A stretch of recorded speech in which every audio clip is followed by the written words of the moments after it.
ሻለቃ ኃይሌ ገብረስላሴ ያለው የሀብት መጠን ምን ያህል ነው? 100 ሚሊዮን ዶላር፣ 50 ሚሊዮን፣ ቢሊዮን ዶላሮች ወይስ በብር የሚመነዘር ጥቂት ብሮች? ምን ያህል ይተመናል? የተወደዳችሁ የሸጋ ስፖርት ተከታታዮች ቪዲዮአችንን ላይክ በማድረግ ለብዙ ሰዎች እንዲዳረስ አግዙን። ሰብስክራይብ በማድረግ ቤተሰባችን መሆኑን እንዳትዘነጉት። የኃይሌ ገብረስላሴን የሀብት መጠን ለመፈተሽ ወደ ጉግል ጎራ ብለን ያገኘነውን የመጀመሪያ መረጃ እናጋራችሁ። ጉግል የራሱ የሆነ የኤአይ ሲስተም አለው። ጄሚናይ የተባለ የኃይሌ ገብረስላሴ የሀብት መጠን ስንት ነው ብለን ጄሚናይን ጠየቅን። መልሱ የቀድሞ አትሌት የሀብት መጠኑ ለአደባባይ የወጣ በግልጽ የሚታወቅ እንዳልሆነ በመግለጽ ነገር ግን ግምታዊውን የሀብት መጠን ያስቀምጣል። ጉግል ጄሚናይ ምላሹን ሲያስቀምጥ ኃይሌ በሩጫ ዘመኑ ስኬታማ የሆነ ጊዜን አሳልፏል። የሰመረ የንግድ ህይወትም አለው። የራሱ ማራቶን ሞተርስ የተባለ የመኪና መገጣጠሚያ እንዳለውና የሪል ስቴት ፕሮጀክት ላይ የቅንጡ ሆቴሎች ግንባታ የግብርና ምርቶችም ነጋዴ መሆኑን በማብራራት ጉግል ጄሚናይ ኃይሌ ገብረስላሴ በአስሮች የሚቆጠሩ ሚሊዮን ዶላሮችን የሚጠጋ ሀብት ይዟል ሲል ይተነብያል። ይህ ማለት ከ10 ሚሊዮን ዶላር አንስቶ እስከ 90 ሚሊዮን ዶላር ያለ 100 ሚሊዮን ዶላር ያልደረሰ ሀብት ኃይሌ ገብረስላሴ ሊኖረው እንደሚችል ጉግል ጄሚናይ ይተነብያል። ከጄሚናይ የኤአይ መረጃ ሻገር ስንል ግን በቅርብ ጊዜ የወጡ የአትሌቱን የሀብት መጠን የተነበዩ በርከት ያሉ ድረገጾችን እናገኛለን። በፈረንጆቹ ሰኔ ወር 2025 ከዛሬ ጥቂት ቀናቶች በፊት medium.com የተባለ ድረገጽ ኃይሌ ገብረስላሴ በሀገራችን ቁጥር አንዱ እጅግ ሀብታሙ የስፖርት ሰው እንደሆነ ያትትለታል። አንጋፋው አትሌት ግምታዊ የሀብት መጠኑም እስከ 50 ሚሊዮን ዶላር ሊደርስ እንደሚችል ጭምር አስቀምጧል። ኃይሌ በአትሌቲክሱ ዓለም በነበረው ቆይታ ካሳካቸው ድሎች ባለፈ የስፖንሰርሺፕ ስምምነቶቹ፣ የሽልማት ገንዘቦቹና የቦነስ ገቢዎቹ ከፍ ያለ ረብጣ ሚሊዮን ዶላሮችን እንዲሰበስብ አስችሎታል ይላል። ከዚያ ባለፈ ግን በሪል ስቴት፣ በመዝናኛ ኢንዱስትሪ፣ በአውቶሞቲቭ ኢንዱስትሪ እና በግብርና ዘርፍ ላይ ያሉት ንግዶቹ ለሀብቱ መዳበር ምክንያት ተደርገው ተጠቅሰዋል። አሁን ድረስ በአዲዳስ የትጥቅ አምራች ኩባንያ ስፖንሰር የሚደረገው ኃይሌ ገብረስላሴ ከአዲዳስ ባለፈ ግን እንደነ ዲጄ እና G4S የተባሉ ዓለም አቀፍ ብራንዶችም አብረውት ይሰራሉና የሀገሪቱ ቁጥር አንድ ሀብታሙ ስፖርተኛ ኃይሌ ገብረስላሴ ነው። የገንዘብ መጠኑም 50 ሚሊዮን ዶላር ይደርሳል ሲል medium.com ያስነብባል። ሌላኛው የኃይሌን የገንዘብ መጠን የተመነው ተቋም ቢዝነስ ኢምፓየርስ አፍሪካ የተባለው ድረገጽ ነው። ጋዜጣው 2024 ላይ በነበረ እትሙ የሁለት ጊዜ የኦሎምፒክ ሻምፒዮኑን የንግድና የስፖርቱን ዓለም አቀፍ ገቢዎቹን በዝርዝር በማተት የሀብት መጠኑን ተምኗል። ኃይሌ ገብረስላሴ በአትሌቲክሱ ዘመን ዘ ኢምፐረር ወይንም አጼው የተባለ በቅጽል ይጠራ ነበረ።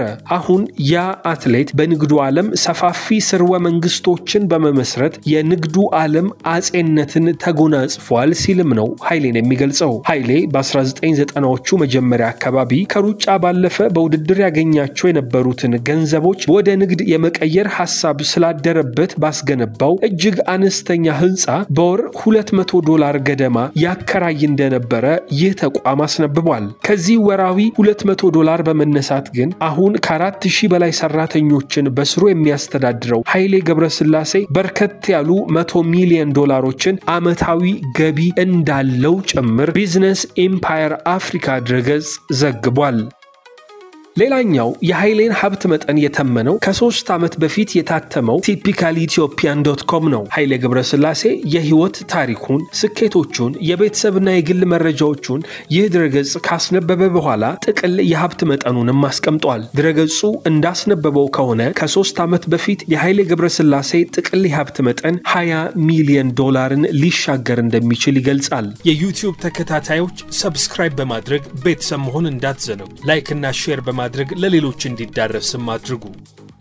እንግዲህ እነዚህን መነሻ በማድረግ ታታሪውና ጠንካራው የኃይሌ ገብረስላሴ የሀብት መጠን ምን ያህል እንደሆነ እኛ በዝርዝር ለመመልከት እንሞክር። ኃይሌ 10 ልጆች ካሉበት ሰፊ ቤተሰብ የተገኘ፣ ወላጆቹ እናቱ አየለች ደጊቱና አባቱ ገብረስላሴ በቀለ በግብርና ስራ የተዳደሩ የነበሩ፣ እርሱም ቢሆን በድህነት ውስጥ ያደገና ይህንንም ለመናገር አንድም ጊዜ እንኳ ወደ ኋላ ብሎ የማያውቅ ጠንካራ ታታሪ ሰው ነው። ኃይሌ በሩጫ ህይወቱ ከ300 በላይ ውድድሮች ላይ እንደተካፈለ መረጃዎች ይጠቁማሉ። በእነዚህ ውድድሮች ደግሞ አብዛኛዎቹን አሸናፊ ሆኖ በማጠናቀቁ ብዙ ሚሊዮን ዶላሮችን በሽልማት ወደ ኪሱ አስገብቷል ተብሎ ይታሰባል። ከሽልማቱ ባለፈ ደግሞ የተካፋይነት ወይንም ለተሳትፎ ከፍተኛ ገንዘብ ከሚሰጣቸው እንቁና ስመጥር አትሌቶች መካከል እርሱ አንደኛው ስለነበረ በውድድር ኃይሌ ሲካፈል ከ15000 እስከ 1.5 ሚሊዮን ዶላር ለተሳትፎ ብቻ ተቀብሎ በርካታ ዶላሮችን አግኝቷል።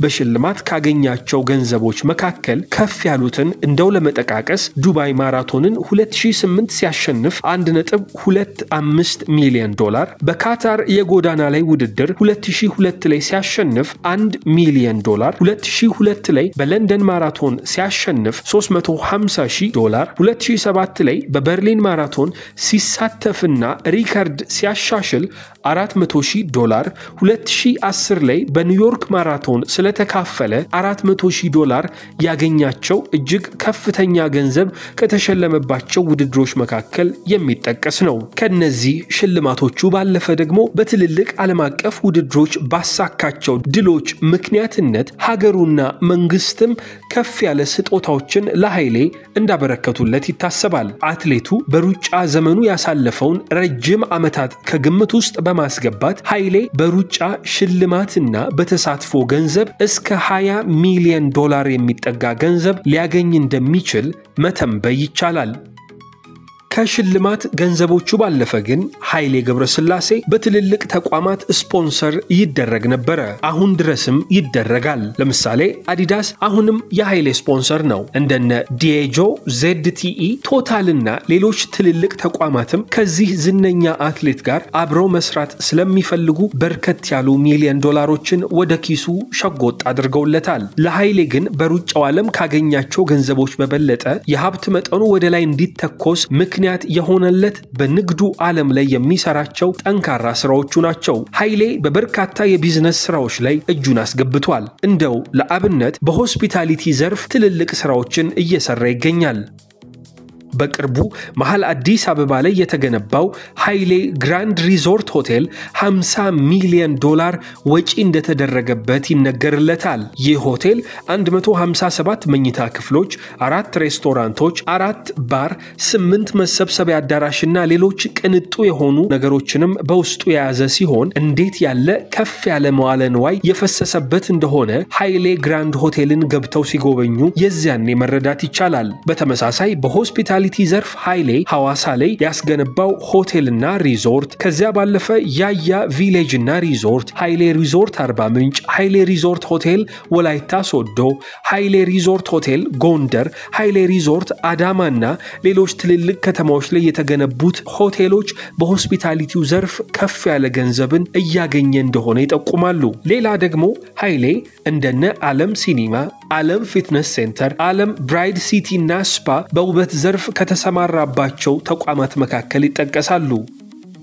በግብርናው ዘርፍም ቢሆን ኃይሌ የተፈጥሮ ማርና ኃይሌ ቡና ተጠቃሽ ናቸው። በሪል ስቴት ዘርፍም ቢሆን ኃይሌ መሰማራት ችሏል። ከነዚህ ሁሉ ባለፈ ግን በአውቶሞቲቭ ዘርፍ ኃይሌ ትልቅ ስራን እየሰራ ነው። የደቡብ ኮሪያ ምርት የሆነውን ሃንዳይ መኪና በኢትዮጵያ ውስጥ እንዲገጣጠምና እንዲሸጥ ኃላፊነት የተሰጠው ማራቶን ሞተርስ እንዲሁ ደግሞ የጣሊያኑን ሴም ትራክተር ወደ ኢትዮጵያ በማስገባት የሚቸበችበው ይህ ተቋም ከፍ ያለ ገንዘብን በየዓመቱ ያስገኝለታል። ከነዚህ ሁሉ ስራዎቹ ባለፈ ኃይሌ ገብረስላሴ በትምህርቱም ዘርፍ ቢሆን ተሰማርቷል። ኤዲኤም አሰላ ስኩል፣ ኤዲኤም ባህር ዳር ስኩል ኃይሌ የከፈታቸው የራሱ ትምህርት ቤቶች ናቸው።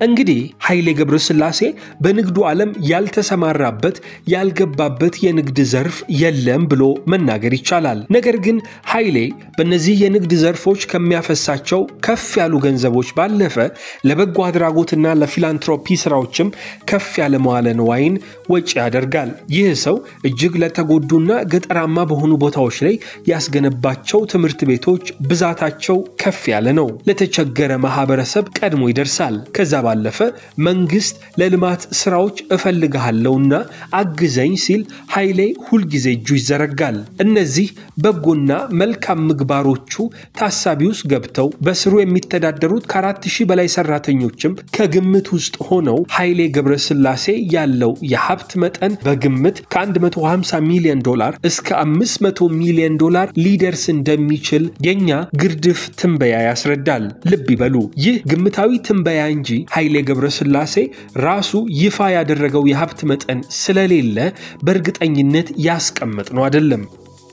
ጠንካራውና ታታሪ ሰራተኛው ኃይሌ ገብረስላሴ ያፈራው የሀብት መጠን በጉልበቱና በላቡ በጠንካራ ሰራተኝነቱ ያገኘው በመሆኑ ሀብት ንብረትህን ይባርክልህ፣ ከዚህ በበለጠ ደግሞ ለሀገርና ለወገንህ የምትተርፍ የምትትረፈረፍ ያድርግህ እያልን እኛም እዚህ ጋር በቃን።